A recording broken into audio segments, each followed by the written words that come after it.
Hola, buenas tardes. Bienvenidos a una nueva edición de En el Vivero Com. Os recuerdo que En el Vivero Com es una iniciativa del Vivero de Empresas de la Asociación de Antiguos Alumnos del Colegio.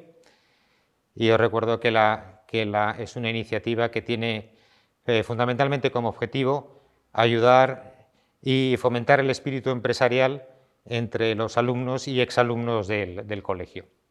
Bueno, esta tarde tenemos con nosotros a Lorenzo Zavala. Lorenzo es de la promoción del año 2005. Estamos esta tarde en un aula del colegio y lo primero que me gustaría preguntarte, Lorenzo, es ¿qué recuerdos te trae el colegio? No hace ya años que no venías, ¿no? Sí, hacía muchos años, la verdad. El recuerdo más claro que tengo del colegio son mis amistades, mis amigos, que es lo que he mantenido desde que me gradué. La realidad es que estuve aquí solo 3 años. Estuve tercero de la ESO, cuarto de la ESO y segundo de bachillerato.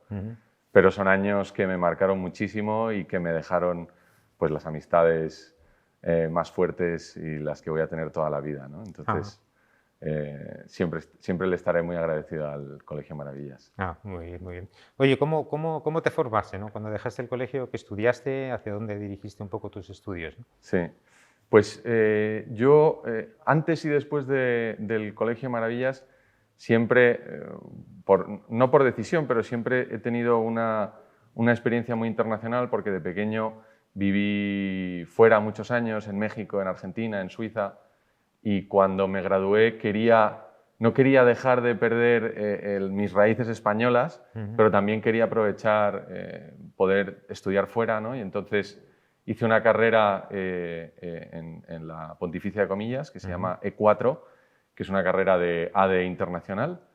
Hice 2 años en Inglaterra y 2 años aquí en España, ¿no? En esa época era una carrera un poco innovadora porque te obligaban a hacer prácticas todos los veranos y eso a mí me llamaba mucho la atención y me ayudó mucho también a posicionarme luego en el puesto que yo quería, que acabé trabajando en banca de inversión y de hecho mis últimas prácticas de la universidad fueron en Lehman Brothers en el último verano de Lehman Brothers en el 2008, que fue una experiencia O sea que muy justo interesante. terminaste la carrera y empezaste directamente a trabajar en un gran Exacto, banco, ¿no? exacto. Terminé en un año muy malo, la verdad, porque era el año 2009, que fue justo un año después de que cayera Lehman Brothers y de que cayera Bear Stearns y la crisis subprime y todo esto. Pero la suerte es que como yo venía de una carrera en la que durante mi carrera había hecho pues, más de un año de trabajo en distintos sectores, la realidad es que creo yo que estaba muy bien preparado o mejor preparado de lo normal para el entorno laboral, ¿no? Y yo creo que eso me ayudó mucho también a poder conseguir un buen trabajo en esa época. Ajá. O sea que directamente dejaste la universidad, ¿no? Y directamente empezaste a trabajar Sí. para un banco. El Lehman Brothers es un banco americano muy grande, ¿no? Para que no lo conozcan, ¿no? O sea, directamente empezaste a trabajar allí, ¿no? Bueno, empecé a trabajar en Merrill Lynch porque Lehman Brothers fueron las prácticas de mi último las verano. prácticas del último Y verano, fue vale. ese el verano en el que quebró Vale, Lehman vale. Brothers. Y fue un Entonces verano. entraste en Merrill Lynch, Entré que en también Merrill es un Lynch, banco exacto. americano, ¿no? También otro banco americano que estuvo a punto de quebrar, pero Sí. no quebró. Y sí, ahí estuve 4 años. Estuve 2 años en Madrid y 2 años en Londres trabajando en el área de fusiones y adquisiciones, que para los que no lo sepáis, pues es un área del banco que asesora a otras compañías en la compra de compañías, en la venta de filiales o en la propia venta de la compañía, en salidas a bolsa, todo tipo de operaciones societarias, normalmente con clientes muy grandes, ¿no? Entonces trabajamos con clientes españoles, brasileños, de otras partes de Europa. La verdad que un trabajo muy, muy intenso, pero muy interesante y muy formativo. Ajá. ¿Y cuánto tiempo estuviste en Merrill Lynch? Estuve 4 años. 4 años. Sí, estuve 4 años. Eso, 2 años en Madrid y 2 años en Londres. Y unos años fantásticos, durísimos, porque es una industria... Trabajáis muchas horas allí, ¿no? Sí, que se trabajan muchísimas horas, muchas más de las que se piensan. Pero la verdad que conocí a gente fantástica y fue una experiencia formativa inigualable. Oye, después de esos 4 años, ¿qué hiciste?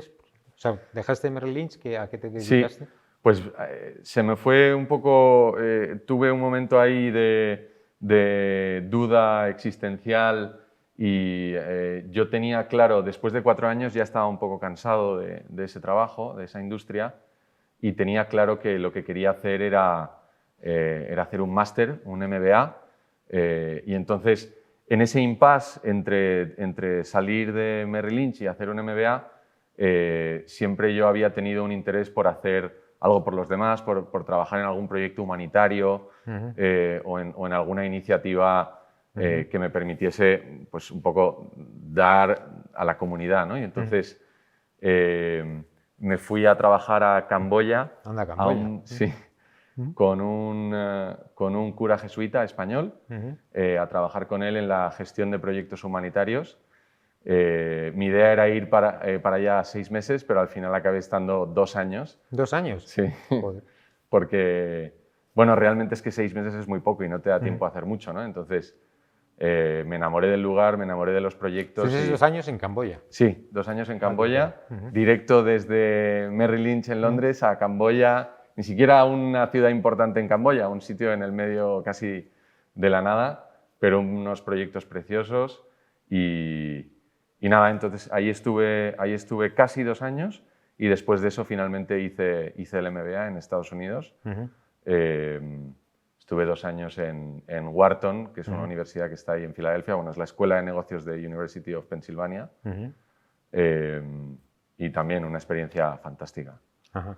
¿Y cómo combinaste? O sea, es muy curioso, ¿no? O sea, de un banco de inversión americano muy grande, ¿no? Trabajando en Londres, a Camboya, un proyecto humanitario, ¿no? Imagino también relacionado también con la gestión de proyectos, Sí, ¿no? sí.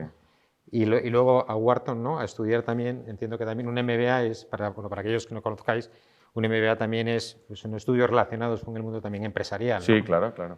Y todo ello mezclado al final, ¿qué decidiste hacer con todo eso, ¿no? Con todo ese bagaje, que tampoco es muy común, ¿no? Tener ese bagaje, ¿no? Claramente, o sea, el movimiento de Merrill Lynch a Camboya fue un shock, evidentemente, porque la industria de la banca de inversión es una industria de un ritmo de trabajo trepidante, muchísima exigencia, y claro, pasas a Camboya a trabajar con gente pues, que no tiene nada que ver con la educación que hemos recibido nosotros, y hay que bajar muchísimo el ritmo de vida, ¿no?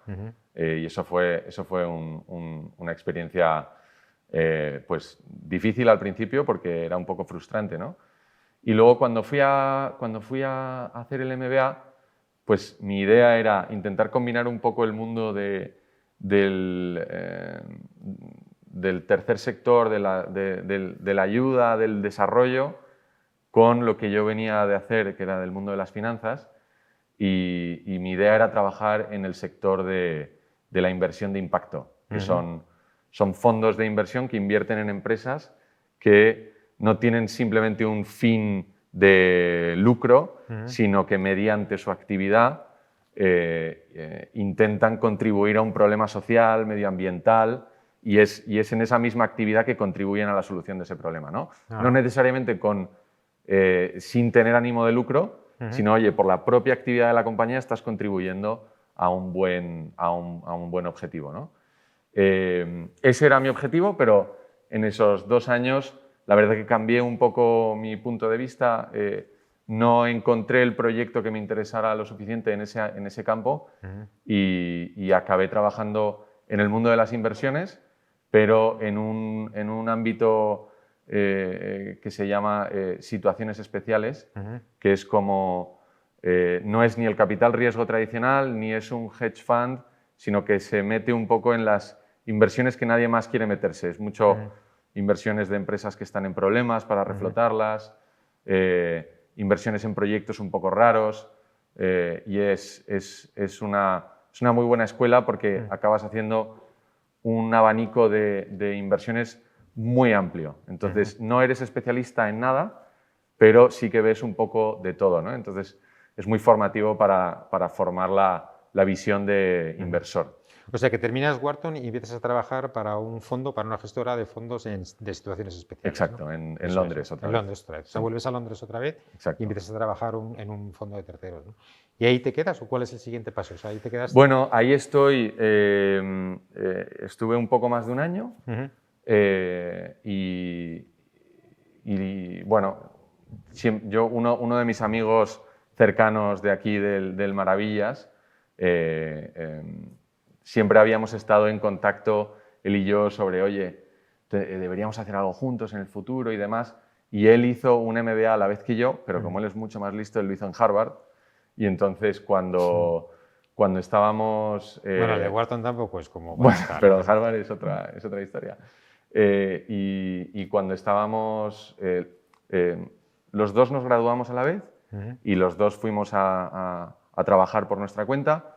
Pero eso, como al año de empezar a trabajar después del MBA, vimos que no estábamos contentos con lo que estábamos haciendo y que nos gustaría emprender juntos y hacer algo juntos, ¿no? Y entonces, en el MBA nos cruzamos con un tipo de proyecto que era muy interesante, que se llama Search Fund, que es un fondo de búsqueda, en el que básicamente tú levantas un pequeño capital de unos inversores y con ese pequeño capital financias un periodo de búsqueda de una empresa durante hasta 2 años, ¿no? Entonces, en esos 2 años, tú y tu socio te dedicas única y exclusivamente a buscar empresas y a negociar una posible compra de esa empresa con el objetivo de entrar, sustituir a los gestores anteriores y entrar a gestionar y dedicarte al 100% a la gestión de la empresa, ¿no? Entonces, no es un proyecto tan de inversión como sí lo es de pues más de empresario, ¿no?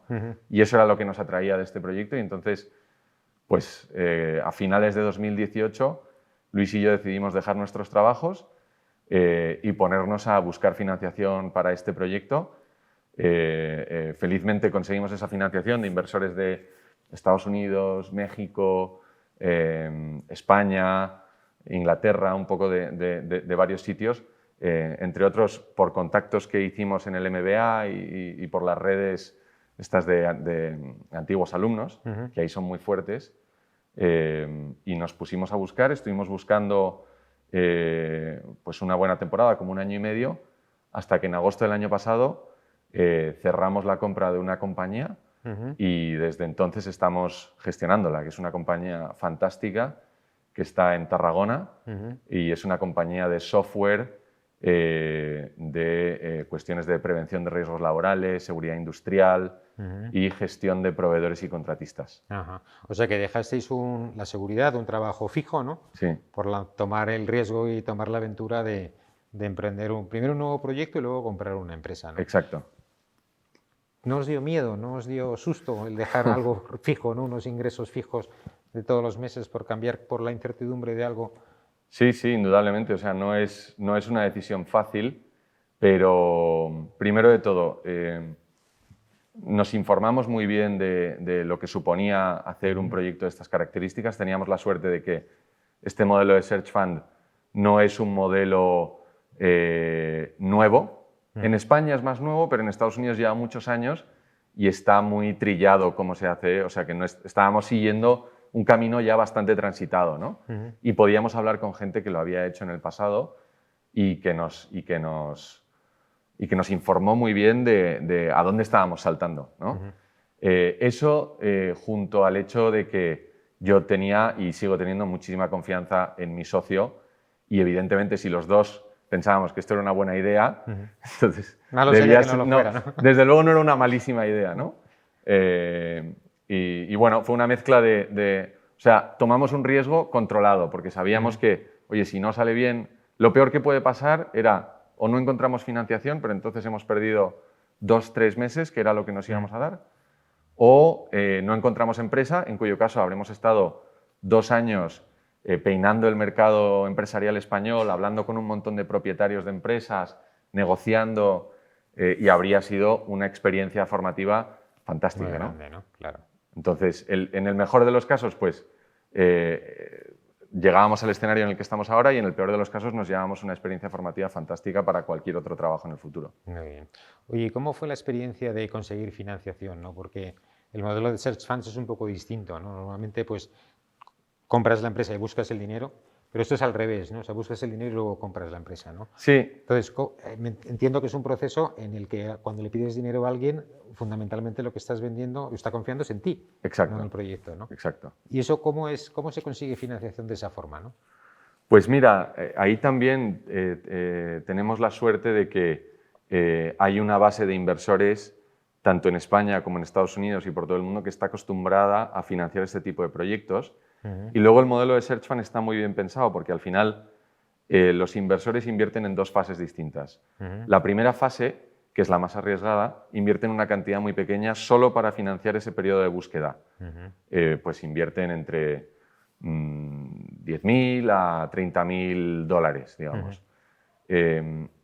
Y es solo cuando encuentras una empresa que tienes posibilidades de comprar, que el inversor además tiene la posibilidad de analizar, hacer preguntas, conocer a gente dentro de la empresa, cuando realmente se expone a invertir una cantidad importante. Entonces, durante ese periodo de búsqueda, no solo tiene la capacidad de conocer la empresa que vas a acabar comprando, sino además de conocerte a ti como persona, como empresario futuro. Y entonces, al final, la incertidumbre y el riesgo en muchos casos está correlacionada con el desconocimiento, ¿no? Pero ese periodo de 1 año y medio, 2 años de búsqueda reduce mucho el riesgo porque te acabas conociendo muy bien, ¿no? Entonces está bien faseada el desembolso que tiene que hacer el inversor con el conocimiento que tiene el inversor sobre el proyecto. Muy bien. Entonces, finalmente compráis la empresa, ¿no? Compráis una empresa de software ahí en Tarragona, ¿no? Exacto. Y ya os convertís en empresarios, ¿no? Sí. Ya sois empresarios de verdad, ¿no? Sí. ¿Cuál es el momento más bonito y el momento más complicado que has vivido desde el verano pasado, me has dicho? Sí. ¿no? O sea, durante ese tiempo en el que realmente eres empresario, ¿no? ¿Cuál es la dificultad mayor que te has encontrado y cuál es el momento más bonito que te has encontrado, ¿no? Pues mira, la verdad que lo más bonito que nos hemos encontrado es un proyecto fantástico que ya veíamos que era muy bueno desde fuera, pero una vez hemos entrado ahí lo vemos todavía más interesante, con gente capaz, con ganas de realmente convertir esto en un proyecto internacional y mucho más grande. Y esas ganas que nosotros traíamos y que hemos visto reflejadas en la gente, la verdad que ha sido una de las cosas más bonitas, ¿no? Y lo más duro, indudablemente, para mí ha sido pues, por fortuna, pocas veces que hemos tenido que prescindir de alguna persona o despedir, pues es algo que no, desde luego yo no había hecho antes, ¿no? Y eso pues no es nada fácil, es muy duro, pero también es importante para la empresa hacerlo, porque al final en la empresa pues tienes que estar seguro de que los que están ahí merecen el puesto, están contribuyendo al proyecto común, porque si no al final tienes una empresa en la que tienes gente que está trabajando muy duro y otra gente que quizás se está beneficiando del trabajo de los demás y no es justo para los que están trabajando bien, ¿no? Pero eso indudablemente es lo más difícil, ¿no? Por suerte tenemos una empresa que es fantástica y que es súper sólida, tenemos unos clientes estupendos y no hemos tenido ningún momento complicado o excesivamente complicado por ahora, ¿no? Nunca sabemos lo que puede pasar, pero por ahora la verdad que estamos súper contentos y muy felices. ¿Y la relación con tu socio es buena, es fluida? Porque Sí, hay de todo, ¿no? Es muy buena, sí. O sea, mucha gente que quiere hacer un search fund como hicimos nosotros, me pregunta, oye, ¿y qué tal con tu socio? Tal, no sé qué. Y yo siempre digo lo mismo, que al final